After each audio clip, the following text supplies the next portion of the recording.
16 นาฬิกากับ5 นาทีบ่าย4 โมงกับ5 นาทีท่านผู้ฟังกำลังรับฟังรายการสาระธรรมยามแลงอยู่กับอาตมาภาพพระครูอภิวัฒนบิกรมพร้อมกับท่านพระครูสุเมธธรรมเสวีอยู่ด้วยกันไปแถม1 ชั่วโมงนับจากเวลานี้ก็ต้องขออนุโมทนากับญาติโยมที่ยังอยู่ด้วยกันไปแถม1 ชั่วโมงก็ยังมั่นคงอยู่เนาะเหนียวแน่นอยู่ก็ขออนุโมทนาสัญญาณอาจจะดับไปแต่กี้เนาะเนื่องจากว่าอินเทอร์เน็ตขาดไปกำหนึ่งบ่เกินวินาทีก็ดับไปแต่กี้แล้วก็มันก็ต่อใหม่คนเดียวเนาะหน้านี้ก็ตึงเป็นอย่างญาติโยมต้องทำใจหน่อยสะเตือนหน้าฝนนี่ก็จะมีหลายสาเหตุที่1ก็บางทีกิ่งไม้หักใส่สายไฟหักใส่สายอินเทอร์เน็ตเจ้าหน้าที่เปิ้นก็จะต้องไปปิดไปต่อสายยังหลายๆต่างๆเนาะบางทีสายมันปุดมันขาดกลางต่างบางทีสายไฟเสาไฟมันก้นสายไฟมันปุดมันขาดไฟมันช็อตเนี่ยมันไปช็อตใส่สายอินเทอร์เน็ตมันก็ไฟมันก็ย้อนเข้าไปที่ตู้เปิ้นฮ้องว่าตัวชุมสายตัวที่เปิ้นไปต่ออินเทอร์เน็ตไฟมันช็อตบางทีช็อตเป็นแผงเลยก็ต้องใช้เวลาในการแก้ไขอย่างหมู่เฮาเจ้าข้าศรัทธาตั้งหลายเฮาฟังอยู่ที่บ้านบางทีสัญญาณมันดับมาเนี่ยเพราะว่าเป็นช่วงที่เจ้าหน้าที่เปิ้นกำลังปฏิบัติงานถอดพ่องเอาเสียบพ่องอย่างนะบางทีเฮาก็ต้องได้เข้าใจระบบที่อาตมาเขาได้ถ่ายทอดนี่เป็นระบบสายแต่ถ้าเป็นมือถือนี่อินเทอร์เน็ตเปิ้นมาทางอากาศนี่ก็อยู่ที่พื้นที่บางทีพื้นที่ถ้าอัพน้อยก็บ่ได้คนหลายก็บ่ได้ตั้งสายนี่ก็ดีอย่างเสียอย่างตั้งสายนี่คือเวลามันเสถียรนี่มันดีมันมาแฮงเต็มที่แต่ถ้าใจมือถือออกนี่บางทีก็สัญญาณถ้าว่ามันบ่เสถียรนี่มันก็กระด้างอันหยังก็กระด้างดักอยู่หั่นเนี่ยก็เทคโนโลยีเนาะศรัทธาญาติโยมก็ขอบคุณทางเจ้าหน้าที่สถานีประเด็นนี้ก็สถานีที่เปิ้นรับตึก4 โมงก็หายไป1 สถานีแต่ที่เก่าก็อยู่เหมือนเดิมเนอะญาติโยมท่านสาธุชนทั้งหลายอยู่ที่เก่าเหมือนเดิมอยู่ที่เก่าก็ที่ 104.50 ที่วัดไฝหินแล้วก็ที่เมืองฝางก็ 100.25 แม่แจ่มก็ยังอยู่ด้วยกันเหมือนเดิม 106.25 แล้วก็ที่ 98.75 คลื่นธรรมะของชุมชนที่วัดห้วยตองซักช่วงที่2นี้ก็จะได้นำญาติโยมท่านทั้งหลายเข้าสู่หัวข้อธรรมเราก็จะได้สนทนาโอจากับท่านพระครูสุเมธธรรมเสวีมีกรรมที่เปิ้นได้บอกไว้ว่ามารบ่มีปารมีบ่แก่กล้าบางทีก็ห้องว่าโอ้ตัวนี้มันเป็นมารเนี่ยมารในที่นี้เป็นอย่างใดมารที่ในความเข้าใจของญาติโยมต่างโลกต่างปุถุชนคนธรรมดาก็คือสิ่งที่มาขัดขวางที่มาเกิ้งบ่ให้คนได้ทำสิ่งนั้นสิ่งนี้บางทีก็ญาติโยมเขาตั้งหลายกึดใจเลยเป็นความโปร่งใจไปอย่างมันเป็นมารเนาะเนี่ยก็เลยยอม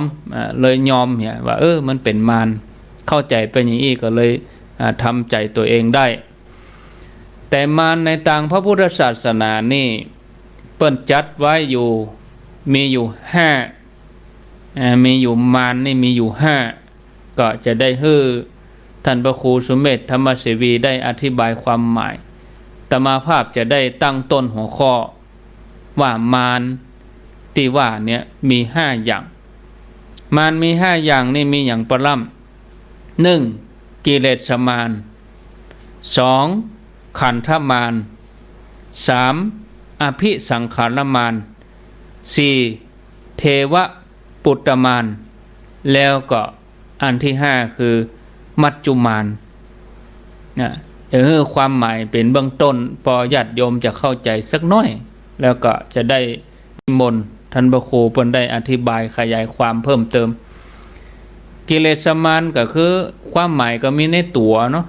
มารคือกิเลสเป็นอย่างใดก็เดียวก็ก้อยไปฟังกับท่านพระครูสุเมธธรรมเสวีกิเลสเป็นมารอย่างใดกิเลสแล้วมันมีที่ไหนมารตัวนี้มันจะให้ผลอย่างใดอีนะขันธมารนี่ก็คือขันอันยังเป็นขันเป็นมารได้อย่างใดเนี่ยขันในเตนี้หมายถึงอะไรยังหมายถึงขันสังขารร่างกายเฮานี่กะขันห้าเฮานี่กะหูเวทนาสัญญาสังขารวิญญาณนี่กะตัวใดที่เป็นมารอย่างใดเนี่ยมาคัดมาขวางมาเกิ้งอย่างใดแล้วก็ถึงสองด้านเนาะด้านดีกับด้านบดีตัวมารนี่ที่ว่าเนี่ยบางทีก็มีด้านดีตัวดีแล้วดีอย่างใดดีแล้วเป็นมารได้อย่างใดในความหมายของศรัทธาคือมารต้องบดี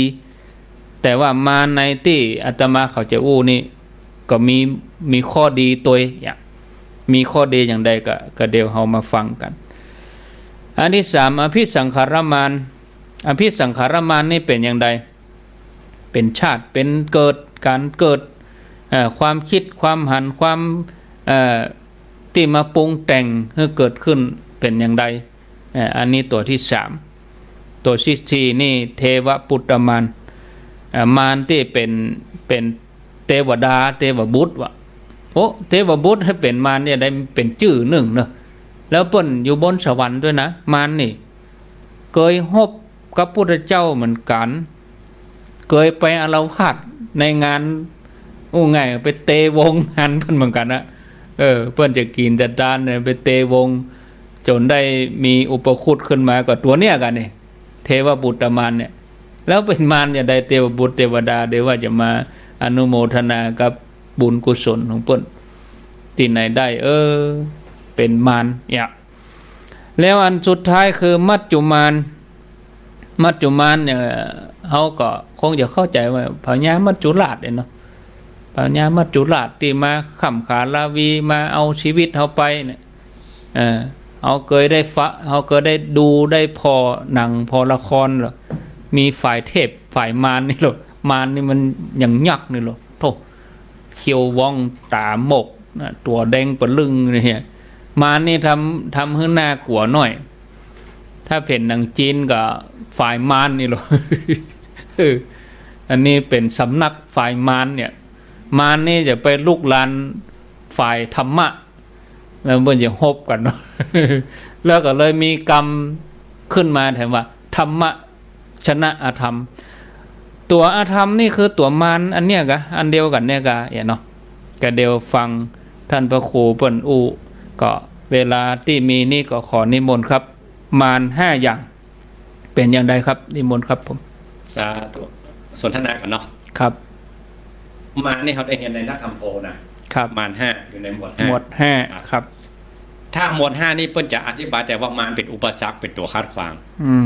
แต่ผมไม่ได้ยินนะหลวงพ่อสุมาตรนะยกกรรมหลวงพ่อจำเนียนมานะครับหลวงพ่อว่ามารก็คือพระก็คือมารหลวงพ่อว่าอันนั้นแล้วหลวงพ่อเอามาจากไหน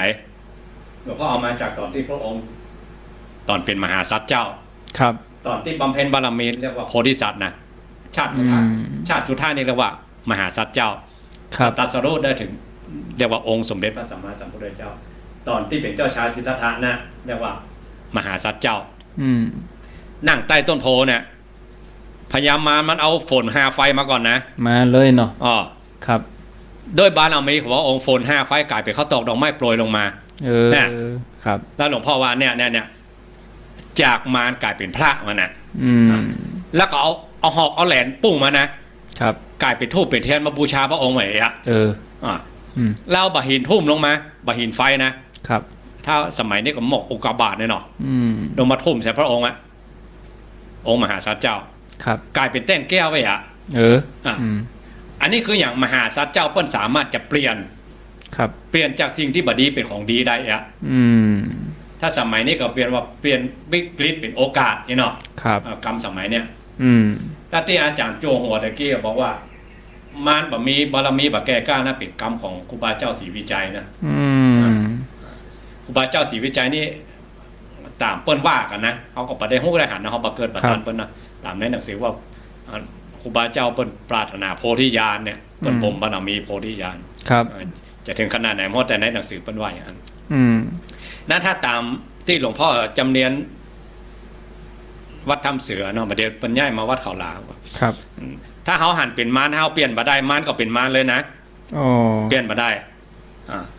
ถ้าจะเปลี่ยนได้ก็ต้องสติฝึกในด้านสติปัญญาฝึกกรรมฐานหรือฝึกธรรมะของพระพุทธเจ้าทำให้เกิดขึ้นมีขึ้นมามารสามารถจะกลายเป็นพระได้เลยครับอย่างองค์โพธิสัตว์เจ้านั่งใต้ต้นโพพญามารจะแปลงอย่างมาเปลี่ยนเป็นของดีจากของที่บดีเปลี่ยนเป็นดีได้ครับนั้นมารแต่ละอย่างเนี่ยอย่างที่อาจารย์บอกว่ามันของบดีหรออย่าเป็นดีได้นะอาจารย์ว่ามีทั้งดีทั้งบดีก็เพราะว่าบุญบารมีหรือสติปัญญาสามารถจะเปลี่ยนเนี่ยครับเปลี่ยนขยะกลายเป็นทองคำยกตัวอย่างเนี่ยถนนสายเชียงใหม่ฮอดเนี่ยพอรถ18 รอบของรถ10 รอบของคนขยะนะครับมาถึงสวดอึ่งปึงไล่กันไปมาถึง10 นาทีเดินมากันละตัวก้นเหม็นบึ้งอะเนาะเวลายามฝนเนี่ยเวลามันเลี้ยวหน่อยหน้ามันฟ้าเนี่ยนะเหม็นละคนดึงเมืองเชียงใหม่นะหานเป็นของเมนของบดีบดักของขยะครับแต่พอไปถึงดอยเต่าแล้วเปลี่ยนขยะเป็นทองคำเป็นไฟฟ้าเป็นเงินเป็นทองเป็นรายได้เลยเลี้ยงคนดึงเมืองครับจากคนหนึ่งว่าเป็นขยะของบดีต้องเอาขว้างอีกคนหนึ่งพอเข้ามาเข้าตาจ้างเป็นกิโลเป็นสตางค์หั่นเลยย้ำบัดตันอย่างเด้อนะได้ตัดท่านเลยได้หั่นเลยครับคนขับรถเนาะ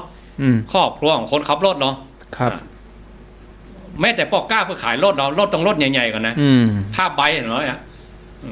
มันมีฮันสปากลายเป็นเงินเป็นทองได้เลยก็ขยะมันกลายเป็นเงินเป็นทองได้ก่อนพอคนเปิ้นมีปัญญาเปิ้นทำได้ครับอันนี้อย่างเดียวกันมารถ้าคนเปิ้นมีสติปัญญาอย่างโพธิสัตว์เจ้าก็ดีหรือตนอรหันตาเจ้าก็ดีพระอริยเจ้าหรือครูบาอาจารย์ท่านผู้เฒ่าทั้งหลายเปิ้นสามารถจะเปลี่ยนมารเป็นกลายเป็นพระได้เลยครับจากขยะเป็นทองคำได้เลยขออาจารย์ขยายครับว่าแต่ละข้ออย่างไรพ่อครับก็ตีว่าแต่กี้ครับอันที่หนึ่งตัวกิเลสนี่เป็นอย่างไรครับกิเลสสมานนี่โลภโกรธหลงเนี่ยครับที่ทำให้เรามีความประพฤติเรามีนิสัยใจคอไปต่างๆนานาอันนี้มาคัดขวางมาให้เราทำความดีกะกิเลสสมานนี่มันมาเกิ้งมาอย่างไรถ้าเทียบว่ามูนี้มันเป็นอนุสัยสันดานมันเป็นสิ่งที่อยู่นอนเนื่องในสันดานของพวกเขาทั้งหลายนะไม่ใช่มาเป็นตัวเป็นตีนใช่ไหมมันเป็นที่มันนอนเนื่องในสันดานที่มันปาเข้ามาเกิดมีในตัวเขานี่แหละเวียนว่ายแต่เกิดในวัฏฏะทุกข์เนี่ยครับอันนี้คือกิเลสสมานโลภโกรธหลงอันนี้เป็นตัวใหญ่เลยก็ตัวใหญ่เลยก็ที่ปาเข้ามาเกิดเนี่ยเอากำตัวถ้าเป็นกิเลสสมานตัวที่หนึ่งเอาตัวโลภนี่อย่างไรครับเอาว่าโดยรวมดีกว่าว่าโลภว่า3 ตัวมันเป็นสิ่งที่ปาเข้ามาเกิดครับเมื่อแต่ว่าเมื่อมันปาเข้ามาเกิดแล้วให้ไปดีไปให้เนี่ยก็เขาจะเอาอย่างมาปราบ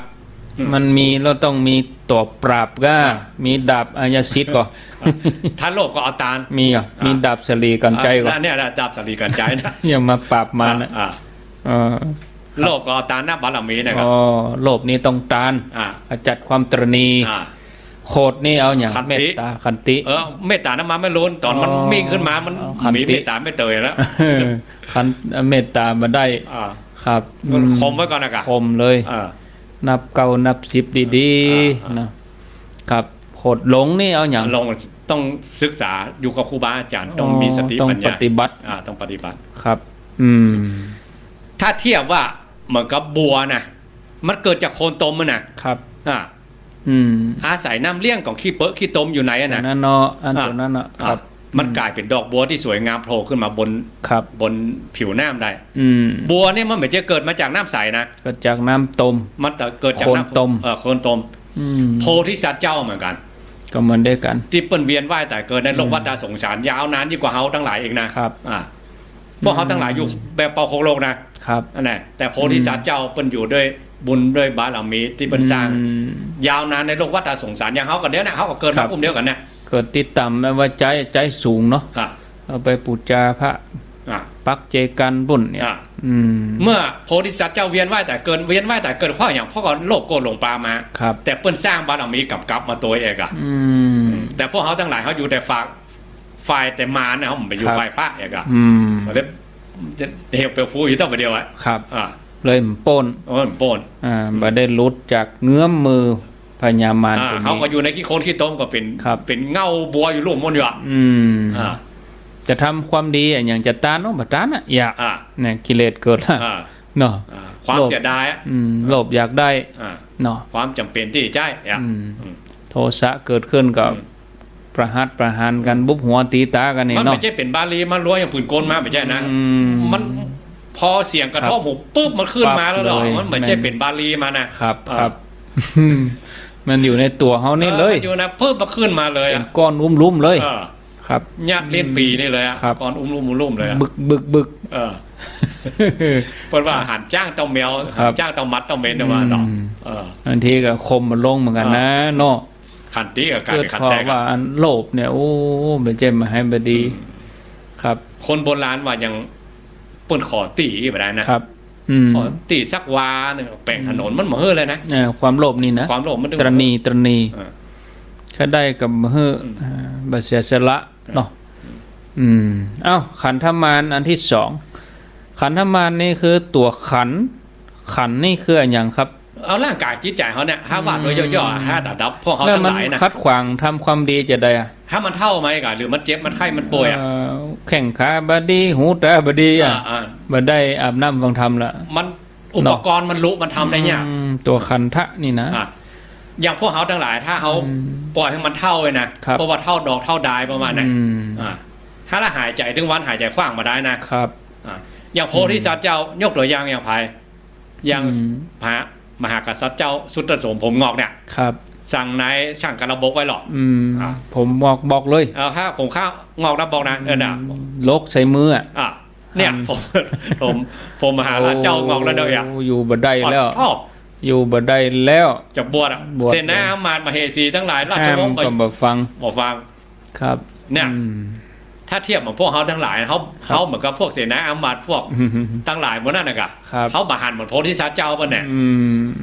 เปิ้นหันแค่แกนะหันก็หันแต่มันบัทะลุเนาะก็เปิ้นหันผมงอกเส้นเดียวแล้วแกแล้วเนาะแล้วเขาหันอย่างผมเนี่ยทุกอย่างเขาหันครบหมดเขาย่ำหูคิงเถอะบางทีตายช่องหน้าท่านก็มีย่ำกลัวด้วยเนาะบางทีดินดาวเราเนี่ยเอากล้องปลูกไปถ่ายก็กลัวมันหันตอนนั้นมาได้แต่ที่จะเกิดความสลดเหมือนกันหรอเดี๋ยวชั่วโมง2 ชั่วโมงลืมแล้วก็ยังว่าไปห่วมมาคิดศพแล้วยืนไว้อะไรเนอร์ไม่ได้เกิดอย่างนั้นผมว่านะเอายืนไว้อะไรเนอร์ก็แล้วไปแต่ไม่ได้ไปคิดต่อแต่ถ้าคิดต่อว่าขันสังขารของเขาเมื่อเขาเคยได้นอนอย่างเปิดนะตราบที่เขายังมีชีวิตอยู่เขาต้องเห่งทำความดีจะมีวะอันนั้นตายแล้วอันนี้หมกเท่าเนี่ยกะหมกอายุมันบวกขึ้นปีเนี่ยกะก็มันก็เขาบอกแค่เท่ามันบอกแค่เท่าแต่ภาวะจำยอมไหมอย่างไรมันก็แค่อยู่อย่างอันนะไม่อยากแก่ผมมันก็ย่อมนั่นนะก็มันยังไปแต่งเพลงออกมาเรียกพี่ได้ไหมอย่างคือ5 ปันกันเนาะเรียกลุงเนี่ยโลกเนาะมันยอมรับขันตัวนี้แต่พญาเจ้าสุตตะโสมผมหั่นผมเส้นเดียวพอเนาะครับสลดใจอย่างรุนแรงเลยนะอันนี้แสดงว่าบ่ยอมภาพขันบ่ยอมภาพขันเนี่ยระหว่างมารกับพระเนี่ยอันเดียวกันเลยนะครับโพธิสัตว์หันเป็นพระขันตัวเนี่ยขันธมารตัวเนี่ยแต่พวกเขาทั้งหลายเขาจะฝืนนะครับเขาจะฝืนธรรมชาติเพื่อนเนี่ยตรงเนี่ยหันได้ชัดเลยว่าเป็นขันธมารอันเปลี่ยนจะเป็นพระได้ก่อนเขาจะหันขันนี่เป็นมารได้ก่อนเขาหันขันนี่เป็นพระได้ก่อนจ้ะกีดขวางการทำความดีแต่จะไปบ่ได้ไปจะไปตันได้ไปเปิ่นได้ฟังทำกันดีๆมันได้ฟังเนาะเนี่ยมีบางคนอย่างที่อาจารย์ว่าโทรมาหาอาจารย์เป็นคนไข้นอนติดเตียงก่อนนะมีอยู่ครับ ตัวแต่ว่ามันมีเหมือนกันหรอกเปิ้นได้ทำมาก่อนแล้วอย่างสั่งสมมาแล้วสั่งสมมาแล้วนึกถึงไปนึกถึงย้อนหลังไปกับม่วนนึกภาพเก่าๆที่เคยได้เนี่ยได้ทำบาหายเนอะนึกภาพเก่าๆเป็นอนุสตินะเป็นธรรมของพระพุทธเจ้าเหมือนกันหรอกรอเลี้ยงใจอยู่หั่นเนาะครับอันที่3อภิสังขารมานอันนี้ถ้าแปลด้วยมันแปลไว้กว้างนักลงไปพี่สังขารถ้าแปลง่ายๆนะคือคนได้ฌานแบบมิจฉาทิฏฐิอ่ะครับถ้าคนได้ฌานถ้าเป็นสัมมาทิฏฐิแบบของฌานของสมาธิเนี่ยเป็นตัวขวางกั้นอย่างใดอภิสังขารมานอย่างอชิตดาบทอ่ะเกิ้งไว้เลยเพราะว่าขวางกั้นไว้เป็นอรูปภพไหมก่อพอพระพุทธเจ้ามาเกิดขึ้นเพิ่นเป็นอรูปภพเนี่ยลงอยู่ปุ่นน่ะเนาะลงอยู่ปุ่นม่วนอยู่นี่พระพุทธเจ้าเทศก็บ่ได้ยินนะบ่หันตุกบ่หันหยังเนาะเพลิดเพลินอยู่ในหั่นเนาะพระพุทธเจ้าถึงบอกว่าชิบหายแล้วอาจารย์เฮาว่านะคือตอนที่ตรัสรู้ใหม่ๆนะพระองค์แห่ขายพยานไปเลยแล้วบ่ถึงกะจะโพดไผเอกอ่ะโอ้อาจารย์เฮานี่เปิ้นมีกิเลสน้อยละนี่ไหนเห็นทางแง่กำเดียวก็ไปได้เอกอ่ะครับเอาอภิสังขารมารเป็นมารเปิ้นไปเป็นอรูปภพไปแล้วครับอันนี้แสดงว่าบ่พ้นจากสังสารวัฏเตือนถ้าหมดอำนาจของฌานกับพลิกมาเหมือนกันบ่หลุดจากวัฏสงสารเตือนเนี่ยบ่หลุดโดนอำนาจของอรูปฌานข่มไว้แม้แต่พระพุทธเจ้าบังเกิดขึ้นในโลกก็บ่ได้ยินนะบ่โหบ่ฮาโพนี่ก็แสดงว่าปฏิบัติไปถ้าไปติดตัดนี่บรรลุเลยนะบรรลุแล้วยิ่งชิบหายใหญ่พระองค์ถึงว่าชิบหายใหญ่แล้วเนี่ยจะได้เนี่ยจะได้จะหลุดโอ้บ่ฮู้เน้อนี่นะต้องโหกะท่านพระครูอ่ะพระครูสุเมธแบบหูไปมันแบบใจคำตอบเอาตามล้าว่าแล้วกันเนาะพูดว่าได้อย่างอันนี้ในตามล้าว่าต้องหูพระองค์เคยตัดไว้นะบอกว่าพอพระพุทธเจ้ามาเกิดขึ้นมูลนี้ก็ได้ฌานไปอยู่ในอรูปภพอย่างครับพอพระพุทธเจ้าละไปแล้วมันจะเป็นกรรมเป็นเวรของเขาได้ห้องกรรมมาแล้วมูลนี้กรรมบ้านแล้วอย่างสลับกันอยู่ฮะน่ะบ่ได้เจอพระพุทธเจ้าสักเตือยังไงเนี่ยมันเนี่ยพระองค์เนี่ยว่าชิบหายใหญ่แล้วว่าเนี่ยอันนี้เป็นอาจารย์ซ้ำเป็นอาจารย์ของโพธิสัตว์เจ้าครับแม้แต่ทำกรรมอันนักยังพระเจ้าอาชาติศัตรูกับอันเทวดามันก่อนมีโอกาสโป้นนะมูนี่เขาไปเข้าข้อกันหรอกได้ปนอยู่ไปโดนเคี่ยนโดนทรมานสุดๆอ่ะถ้าว่าปนจากเวลาที่อยู่ในคอกท่านก็รู้อ่ะรู้อ่ะแต่มูอารูปเนี่ยมันเป็นมารที่ขวางสุดๆเลยมากกันแล้วเดี๋ยวถ้าว่าคนจะพาธนาไปเป็นพรหมเป็นอย่างจันนี้ก็บ่ได้อะมาเจ้พาธนาเขาต้องสร้างในยุคที่บ่มีพระพุทธศาสนาบ่มีอาจารย์นะต้องอย่างอันก่อนแล้วยุคเขาหน้าเขาสอนสมาธิกันไปเองหรอกครับไปเราไปลงอันนี้ป้ากันเราเข้าโคเขาคุมหมดนะจะคืนมาได้อ่ะนั่นปีกมากับบ่ได้และเหตุใดว่าอาชิตาดาบทถึงให้โดยแล้วก็ไข้หัวโดยเพราะตัวเนี้ยหันตัวเองแหละหันว่าตัวเองจะมาได้ปะได้ยินได้ฟังถ้าคืนก็มาได้เพราะฌานมันคล่องเกินเนี่ยกะมันเป็นคลองของใจไปแล้วมันคล่องเกินนะครับตายปุ๊บก็ไปเลยอ่ะให้โง่เลยให้เลยเพราะว่าคืนมาได้มันคล่องไปแล้วอำนาจของฌานมันคล่องไปแล้วครับถ้ามันล้อมบอกเทวดาหรือล้อมบอกได้อยู่เนาะได้อยู่ลงมาฟังธรรมได้อยู่แต่ว่ามันใจที่เปิ้นฝึกมาอย่างเยี่ยมยอดอ่ะตายปุ๊บมันอำนาจของฌานที่ฝึกมาอย่างเยี่ยมยอดนะครับมันไปอรูปภพหมดเลยอ่ะก็เลยให้เลยว่าบัดได้ปะพระพุทธเจ้าหมดหวังเสียแล้วเราหวังเลยให้เลยนะครับอาจารย์ของป่อของเปิ้นเนาะอาจารย์ของพระเจ้าสุโธทนะเลยครับ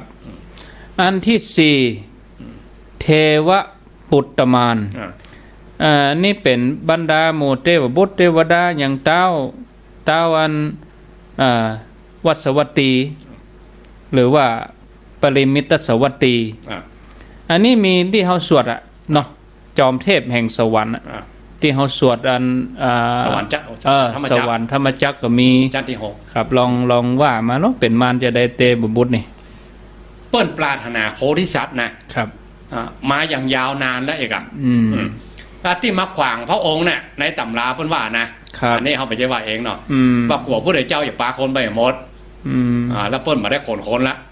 นั่นเราก็ต้องมาขวางมันก็ได้เป็นพระพุทธเจ้าแล้วถ้าพระพุทธเจ้าปาไปหมดแล้วไปสร้างบารมีกับไผ่เองอ่ะวันนั้นต้องขวางมันก็ได้เป็นพระพุทธเจ้าแต่มาสำนึกสุดๆอ่ะที่ว่าตอนที่ พระเจ้าอโศกมหาราชจะปล่อยหลวงนะกะปล่อยหลวงพระธาตุ84,000ครับแห่งอ่ะอันนี้มาเลยมานี่มาเลยมาแต่ว่าเปิ้นนิมนต์พระอุปคุตมาครับมาเฮือมาได้ยังมาดันได้เตงานเด้อครับกำลังจะมาอยู่พระอุปคุตเอาลาดประคตมัดห้อยบนร้อยบนอ่ะเกี่ยมลองประลองกำลังสปะประมาณ108,900ประลองกันนะครับแต่ก้านมหาเถระเจ้าปั้นดับประกอบลำพึงตีภูเขาที่ห้อยตั้งเยอะงั้นน่ะใครหันพระพุทธเจ้าหรอเนาะเปิ้นลำพึงบอกว่าสาวกหลังเนี่ยยังมาถึงรุ่นอย่าว่าพระพุทธเจ้ายังมาถึงรุ่นหัวแถวพุ่นน่ะ200 กว่าปีมาละนึงมีฤทธิ์มีเดชขนาดนี้อ่ะนั่นรุ่นนั่นน่ะเปิ้นเหมือนอย่างเฮาซากอย่างอ่ะมันสอบพวกรุ่นหลังมา200 ปีมาทรมานเฮาขนาดนี้เปิ้นอย่ามาดีแตะดีว่ารุ่นนั่นน่ะถ้าพุทธเจ้าขนาดไหนนะเนาะครับใครหันโลกแล้วก่อนได้เป็นพระพุทธเจ้าสักตนนึงในอนาคตการบ้างแน่ได้โพดคนอย่างอดทนได้ฟองร้องอย่างนั้นพอลำพึงเอภาพมหาบุคคลเปิ้นได้ยินด้วยหูทิพย์ของเปิ้นน่ะใครหันว่าเป็นยังได้มาแก้เลยแก้หมาเน่าออกจากคอครับแก้บ่วงลาดประคตตีห้อยบนดอยน่ะครับพอแก้มาแล้วก็บอกว่าก็สำนึกแล้วเนาะครับสำนึกว่าพระอุปคุตก็บอกว่าอยากจะหันพระพุทธเจ้าว่าเปิ้นเป็นตนเป็นองค์อย่างได้ก็ได้ยินตำราเปิ้นว่านะเป็นบุญตากรรมถ้าหันก็หันในสมาธิหันแบบมันใครหันเป็นตัวเป็นตีนนี่นะหันเป็นตัวเป็นตีนที่มานี่เปิ้นถ้าอย่าเกยหันเนาะก็บ่แจ้เกยหันเลยละพอมาผจญกันได้แต่ใต้ปโพกันมาแล้วหรอหบกันมาตั้งแต่ปุ้นแล้วครับและเป็นได้ว่าเวลาพระองค์แผ่ขายพยานมารเหล่านี้ถึงบัติดขายพยานตอนนั้นอ่ะเพราะว่าเปิ้นปรารถนาโพธิญาณปัญญาเปิ้นก็นักสร้างบารมีมากันนักอันนี้เปิ้นอยู่สวรรค์ชั้นไหนชั้นที่6สูงสุดเลยมารนี่นะถ้าดูแล้วเปิ้นเหมือนจะทำบาปอย่างนะเปิ้นมางัดข้อกับพระองค์มาได้หรอครับลองกำลังหน่อยทดสอบบารมีมารชั้นที่6ถ้าทำบาปปุ๊บเลยนะครับก็ลงอบายภูมินี่เปิ้นเหมือนจะทำบาปแต่มางัดข้อกับมาฮบกับผู้ใดเจ้าอีกอะถ้ามันมีบะหมี่มารนี้กับพระองค์ก็บารมีก็บ่สมบูรณ์เนาะบ่สำเร็จเป็นสัมมาสัมโพธิญาณบักกระเทือนถึงแต่นนั่งเพิ่นนะครับที่กระเทือนถึงพญามารเพราะอย่างพระองค์ได้ตั้งความปรารถนาหรอตอนที่นั่งใต้ต้นโพน่ะครับว่าเมื่อแม้แต่เลือดเนื้อเขาจะเหือดแห้งหายไปเดี๋ยวก็หนังติดดุครับเขาก็จะบรรลุตาคำเนี้ยอย่างน่ะยอมเลยยอมฟ้าดินกระเทือนเลยตอนแรกๆยังมียังบักกระเทือนมารยังมาน่าเป็นว่าถ้าเขาสมัยนี้นะถ้าเขาบัดแน่จริงนะจะไปต้าพญามารมันเนอะครับพอแล้วนี่ได้นะต้าแล้วมันจะมา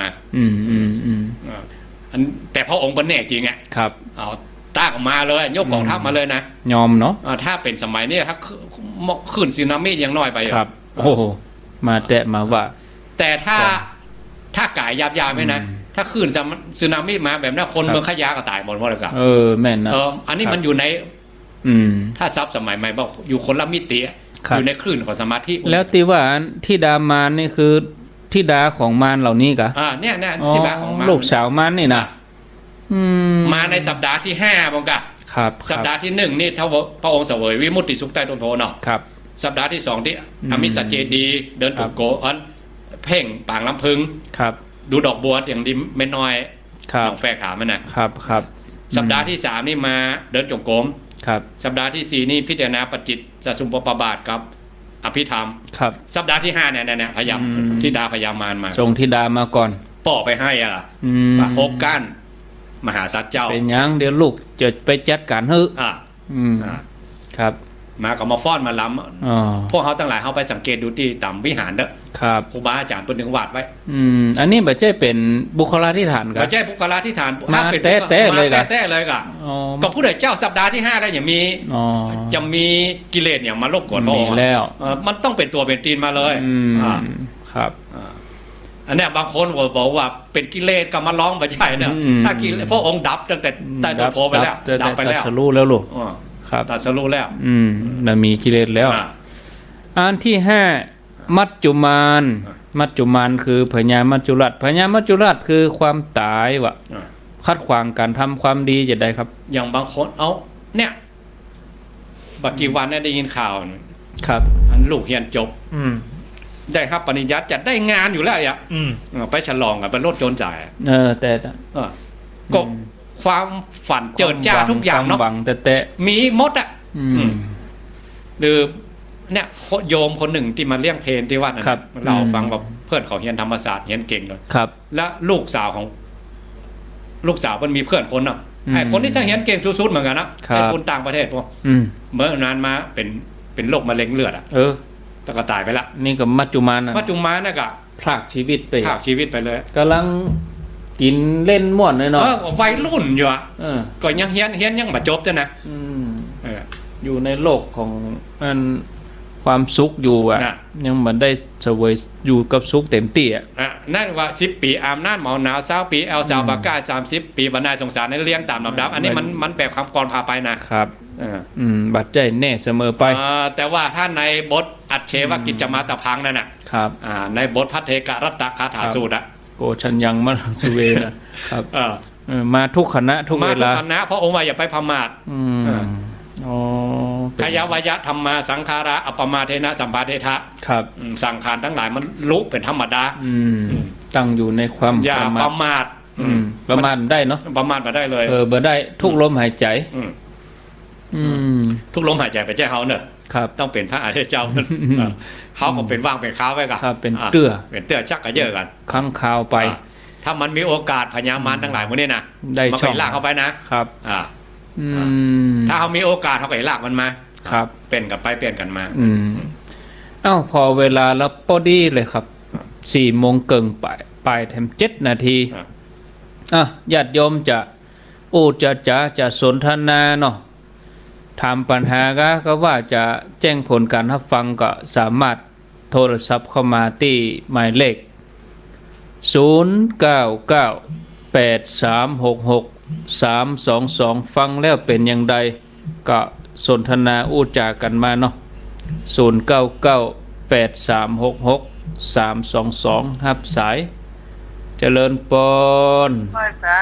ท่านพระครูส่งโตนเนอร์พวกคุณสมเด็จด้วยเนอร์จากดังใดอันจากกันแม่พัดต้นชานเจ้าไม่สนแม่พัดต้นชานเจ้าว่าจะได้ฟังเลยม่วนดีโทษแท้อันนี้เรื่องความคิดความเห็นเนี่ยจะดีเนอร์ม่วนดีจับแต่ความเรื่องอย่างได้พ่องจับแต่ความเรื่องอย่างได้พ่องอู้กันเรื่องอย่างได้อย่างพ่องเนี่ยอันอย่างก็อันเนี้ย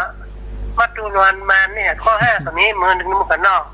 แล้วก็เทว่าบุตรธรรมตะแมนแล้วก็อันอย่างก็คอนติตะแมนคอนท่าตะแมนเห็นตรง3เนี่ย5คอนเนี่ยอันนี้ก็ได้จำมาว่าได้ตัวอีกก็ดีแล้วก็ประมาณนี้นั่นนักเกินเนี่ยไอ้แม่กลัวมันตัวใด5 ตัวนี่5 ตัวกลัวตัวใดที่สุด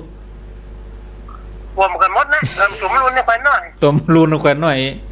แควนอย่างใดหน่อยอยู่เนี่ยไม่อยู่มัดจุแรกแต่มันเนี่ยมันคือความตายเขารู้หนึ่งจะมาเจอเนี่ยเราจะมีโมโล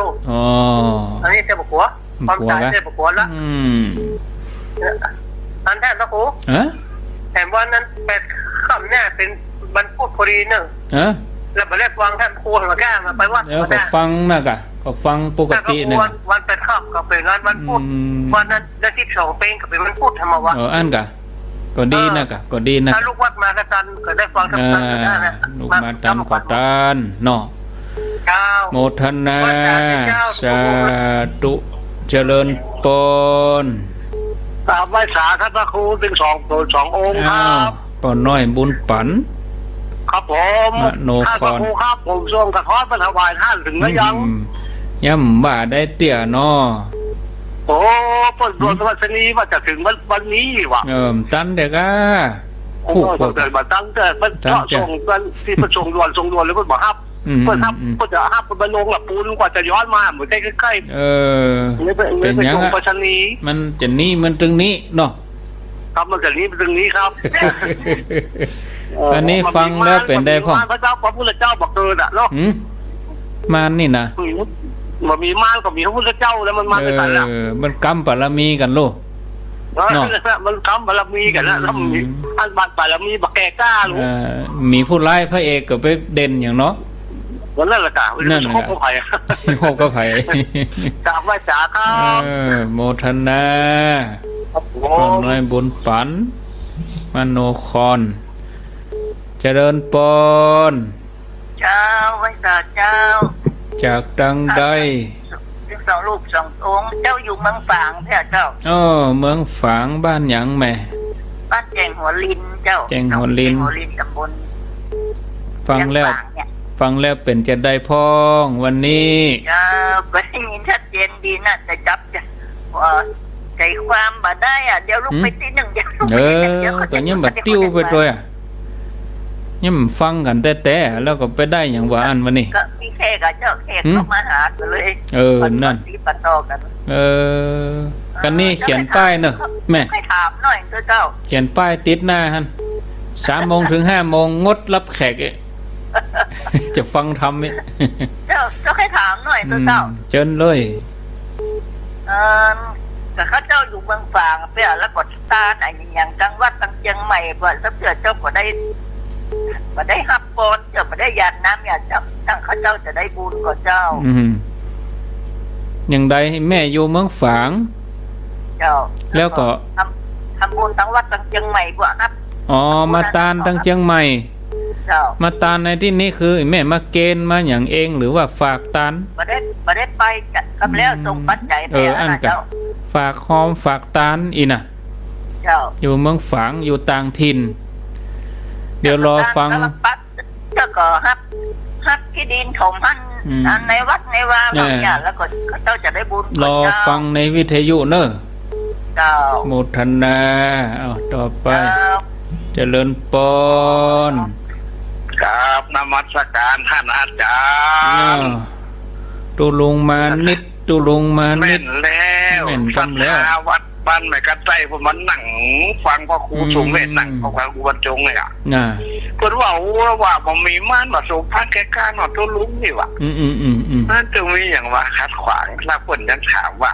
ถ้าอาจารย์วัดอย่างเอาไปวัดมาให้เงินใจนี่นะถ้าเพิ่นจะขึ้นได้นะก็ตั้งโอกาสอาจารย์เพิ่นเนี่ยว่า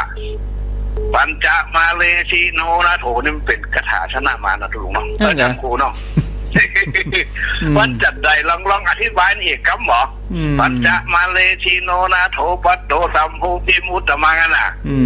เป็นกรรมอะไรอย่างเพิ่นขึ้นอย่าง อาจารย์เพิ่นขึ้นเนอะอาจารย์วัดนะอาจารย์วัดเนี่ยเพิ่นจะคอนที่เพิ่นจะโอกาสอาจารย์ต้องพวกนี้หมีคนเนอะมันแล้วแต่ตีแต่น่ะเขาบอกว่าอันนี้มันเป็นคาถาชนะมารเลยเนาะทางกูเนาะไว้สาธุเนี่ยมาตั้งใจกันชัดเจน104.5สา อนุโมทนา ต่อไปเจริญปน ครับหมอไว้สาเจ้า แม่เมากะไม่ย่อยสันทรายเจ้าเสียงเหมือนโยมอยู่แม่เมานี่แม่ย่อยเนาะเจ้าแม่ย่อยสันทรายจะถามท่านพระครูว่าเจิญเลยขันธ์ทั้ง5เนี่ยมันคืออย่างหรือว่าศีล5อันเดียวกันนะขันธ์5กับศีล5อันเดียวกันก่อยเจ้าก็เดี๋ยวรอฟังในวิทยุเนอะเจ้าขันธ์ทั้ง5เนี่ยมันคืออย่างหรือว่าอันศีล5นี่เจ้าเจ้าโมทนา เจ้าไว้สายต่อไปเจริญปนสายที่6 0998366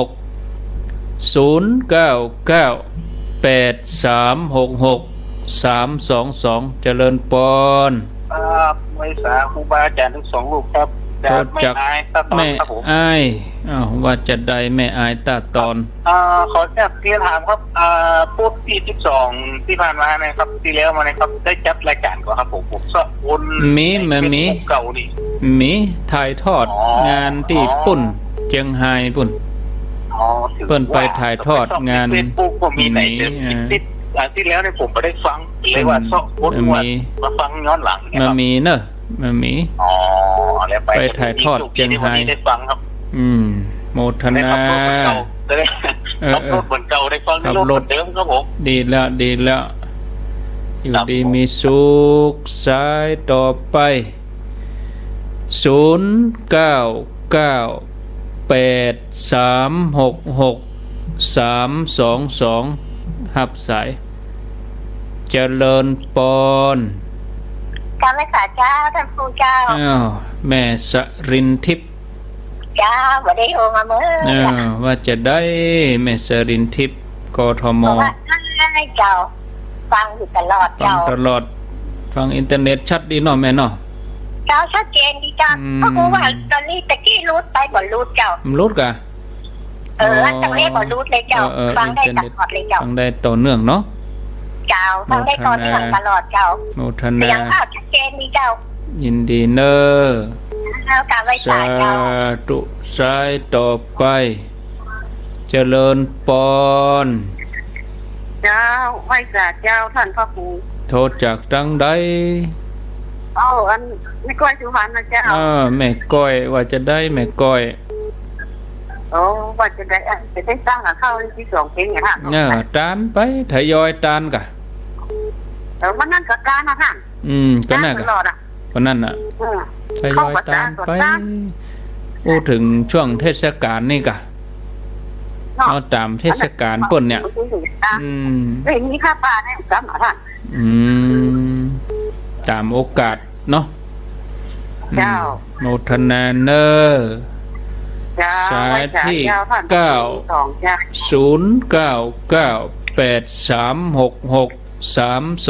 เจริญปอนเอาเหียโหลเอาเนาะเจริญปอน อาจารย์ทั้งสองท่านเจ้าค่ะ ว่าจะได้ยมเปียกยมเปียกวันนี้ตั้งใจฟังดีมากเลยเจ้าค่ะตั้งใจฟังดีเนาะเจ้าค่ะ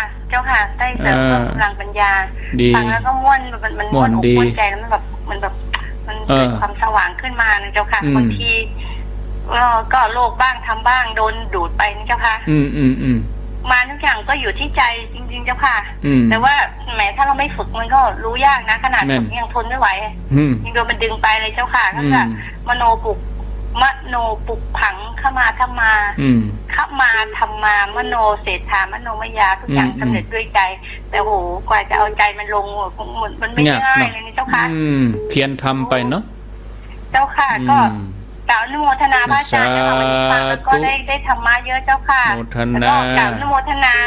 ญาติโยมที่ฟังแล้วได้ธรรมะได้เข้าใจเนี่ยฟังแม่คนแรกที่โทรมาแล้วรู้สึกปลื้มใจว่าธรรมะกว่าอาจารย์ฟังแล้วก็รู้สึกเข้าใจนะแล้วก็ได้ปัญญาดีแล้วสาธุสายต่อไปเอาสายที่10เจริญปอนยมพิษสมัยว่าจะได้มาสถานถ้าพระคุณสมเด็จตัวสาธุจับโมแล้วมันต้องกดจะได้นะขึ้นโทรศัพท์มาค่อยจับตัวใดเนอะเอามาใหม่ว่ามาเลยฝนตกเจ้าฝนตกนั่นกะเจ้าฝนตกเจ้ายินดีพิสมัยแม่ริมสายที่11รองสุดท้ายเจริญปอนกราบไปสาพระอาจารย์ทั้งสองท่านเจ้าจากปัสสาวอุโมงค์เจ้าอุโมงค์ว่าจะได้กำเสาก่อนวันนี้ได้ยินการตอบธรรมะของพระอาจารย์ทั้งสองนี่ก็รู้สึกว่ามีความรู้ดีเจ้าจ้าได้แปลงเสาได้แปลงยังก่อนวันนี้มันค่อยชัดมันค่อยชัดฝนตกมาเจ้าพระอาจารย์ฝนตกอ่ะเจ้าฝนตกเจ้าวิทยุนี่ถ้าฝนตกคลื่นไปมันไกลแม่ที่เป็นถามขันทั้ง5กับศีลทั้งศีล5ข้อนี่มันกับใจอันเดียวกันมาคนละอย่างเนาะเดียวพระอาจารย์อธิบายเลยขันคือตั้งแห่งความยึดมั่นคือรูปเวทนาสัญญาสังขารวิญญาณแต่ศีลทั้ง5นี่มันกอบเป็นศีลที่เฮาปฏิบัติได้เจ้าอาจารย์เจ้าช่วยกันพ่องกาเนี่ยดีก็คือสุเมธธรรมเสวีตอบด้วยเลยเจ้าอาจารย์เจ้าอีกาช่วยกันพ่องกาจะได้ป่องได้ผิวเอาสายสุดท้ายเจริญปอนสายสุดท้ายติดแล้วเนอะเจริญปอนสายใหม่มาขออนุญาตตัดสายใหม่สุดท้ายเจริญปอนมาจากภาพคูณ2 ลูกของจากดังใดจาก แม่ภูคาครับปูคาอ๋อสันกำแพงฟังแล้วเป็นได้พ้อง ฟังแล้วรู้สึกว่าถูกต้องถูกใจม่วนดีเนาะครับผมมันต้องมีงานเนาะถ้ามันมีมันเอาแน่นอนกันยังกับนักมวยนี่แหละทั้งคนทั้งฟิตร่างกายอ่ะมันก็ไปฟิตร่างกายมันจังน้ำหนักพออย่างอ่ะแหงผันนักไผ่น้อยต้องมีน้อยถ้ามันมีก็มีน้อยแม่นแล้วในทดสอบตัวเกี่ยวตัวเก่าไปตัวโมทนาเนอร์สาธุเอาละต่อไปก็ขออนุญาตได้ปิดโทรศัพท์ก่อนเนาะปิดโทรศัพท์ก่อนเนอะโยมเนอะทวนสายเหลือเวลาแถม10 นาทีสุดท้ายก็คงจะพอดีกับเวลาที่จะได้ตอบปัญหาสายที่1อันนี้แม่พัดต้นสั้นแม่ศูนย์เมืองฝางบนสายที่2ปอน้อยบุญปันสายที่3เมืองฝางนี่3สายต่อเนื่องกันไปเลยสายที่4หลวงพ่อมณิตสายที่5แม่ย่อยสันทราย6แม่อายตาตอน7แม่สรินทิพย์กรุงเทพ8แม่ก้อยสุพรรณ9ยมเปียกกรุงเทพมหานคร10ยมพิษสมัยแม่ริม11อุโมงค์ปัดเศร้าละปูน12สุดท้ายปูคาสันกำแพงมีคำถามถามเรื่องราวยมอยู่เมืองฝางมาตานตังเจียงใหม่ฝากมาตานแล้วบ่ได้ปอนฝากหอมมาแม่จะได้บุญก็กราบนิมนต์ครับต้องดูข้อแม่ของตาลครับข้อแม่ของตาล1ตัวเขาเนี่ยเรียกว่าทายกทายิกาถ้าไม่ยิงแบบทายิกาก็จะเรียกว่าทายกเป็นคนหื้อตาล2วัตถุทายทาน3ปฏิฆาหกคือเนื้อนาบุญองค์ประกอบมีตัวอีกครับเรื่องสถานที่เรื่องอย่างบะเกี้ยวเวลาตัวเนาะขอมีองค์ประกอบ3อย่างนี้ครบครับบุญเขาจะบริบูรณ์เพราะ3อย่างนี้มันต้องเอาข้ออื่นมาแม่เนอะมันต้องมีเรื่องราวอย่างที่มาปนกับพ่อแม่อย่างนี้ข้อแม่ของการที่ได้บุญมี3ตัวนี้ครับถ้ามี3ตัวนี้บริบูรณ์บุญเต็มร้อยเลยได้เลยสบายใจเนอะแม่เนอะต้องมีตัวอื่นมาแย่แล้วเอา3ตัวนี้เป็นเกณฑ์เลยเกิดพออย่างเตียนหงยาเวียงเป่าเนี่ยอาจารย์เปิ้นขอคนชาวบาทนะทั่วประเทศก็ใจอินเทอร์เน็ตเนี่ยเพจชื่อว่าเพจอีจันนี่เนาะคนชาวบาททั่วประเทศได้อยู่16 ล้านกว่านะเนาะก็คืออันนี้ก็ไม่ได้ปอนเหมือนกันเนาะไม่ได้ปอนแต่ว่าเจตนาเจตนาบ้านเขาว่าเจตนาตกลงไปแล้วหอมแบบโอนผ่านธนาคารนะก็เป็นบุญไปนะญาติโยมแล้วก็พระเปิ้นก็เอาปัจจัยเหล่านั้นหงยาก็เอาปัจจัยเอาเงินเหมือนนั้นมาซื้อเป็นครัวเป็นทีนี้เพื่อก่อตานเหรอก่อตานให้ตัวเจ้านั่นนะตัวเจ้าปั่นปอนก็ได้บุญตัวเนี้ยกันเนาะเอาตานเป็นของสงฆ์เนี่ยซานเป็นของสงฆ์แต่ครูบาอาจารย์เปิ้นว่าแล้วอุปโลกครับอุปโลกอนุญาตเฮียดีนะผมว่าได้เอาเรื่องของการตานมาเนี่ยด้วยเจตนาเนี่ยเนาะครับถ้าหอมธรรมดาหอมมีกิจกรรมอะไรอย่างมันก็ผ่านบดายแต่เมื่อเอาพระสงฆ์การตานเขาว่าอันนี้เขาตานผ่านเป็นสงฆ์เนี่ยผ่านเป็นเนื้อนาบุญเนื้อนาบุญเนี่ยเนื้อนาบุญนะครับเขารักอยู่แล้วหรอเขารักครับหลวงพ่อมณิตอาจารย์วัดที่ว่ากรรมนี่แหละครับเป็นกรรมอย่างท่านครูก็ได้ยินก่อนได้ยินนะกะว่าเป็นกรรมอย่างคาถาชนะมารนี่กะปัญจมาเลคือขันที่เขาอูดอย่างนี้นะกะขันตั้งหลายเขาเนี่ยมาร5ปัญจ5มาร5นี่ชิโนแปลว่าชนะชนะมารถ้าคนไหนชนะมาก็หน้าโถมเป็นตีเปิงแล้วมีตีเปิงมีตีระลึกมารแล้วมีตีเปิงแล้วอันนี้เป็นคาถาก็ได้เลยเป็นของดีเลยเป็นกำเตือนเขาเนาะแต่อย่าเพิ่งเป็นกำปากมาได้เนอะจะไปท่องมาได้นะต้องมาโอปันนายิโกเขาชนะได้หมกได้5ตัวเนี่ยเขาสมมติว่ามาปัญจ้าไม่ไล่ได้วะใจกับคนโบราณว่าบางคนเปิ้นถือขึ้นนะมันแน่นะมันแน่คนโบราณเปิ้นถือเป็นคาถาก็เป็นคาถานะเป่าใส่แต่ถ้าเอามาเป็นระดับสติปัญญาอ่ะยกขึ้นมาหน่อยยกขึ้นมาว่าเอาปัญจมาเลนะถ้าชนะมารทั้ง5เนี่ยครับเปลี่ยนจากมารกลายเป็นพระกลายเป็นที่พึ่งเลยครับได้เนาะได้เลยท่องให้ขึ้นเป็นมรรคยานเลยท่องให้ขึ้นใจท่องให้ขึ้นใจดีกับเนาะเขาจะถือแบบไหนถือแบบฝังเลยก็ได้นะได้เลยเอาได้อาจจะไปห้อมได้ครับ เอ้าต่อไปแม่ย่อยสันทรายขันธ์ห้ากับศีลห้าอันเดียวกันก็ขันธ์ห้าเป็นอย่างใดศีลห้าเป็นอย่างใด ศีลห้าที่เขาห้ามกันกับครูบาอาจารย์พ่ออาจารย์นำเขาอันน่ะ ป่ากามุสุ นะ อันนี้ฮู้แล้วกันเนาะแล้วต่อไปขันธ์ห้าเนาะ ขันธ์ห้าถ้าเอาทำวัดเจ้าใดนะ แปลตัวนะแปลด้วยมันต้องแปลตัวกะครับ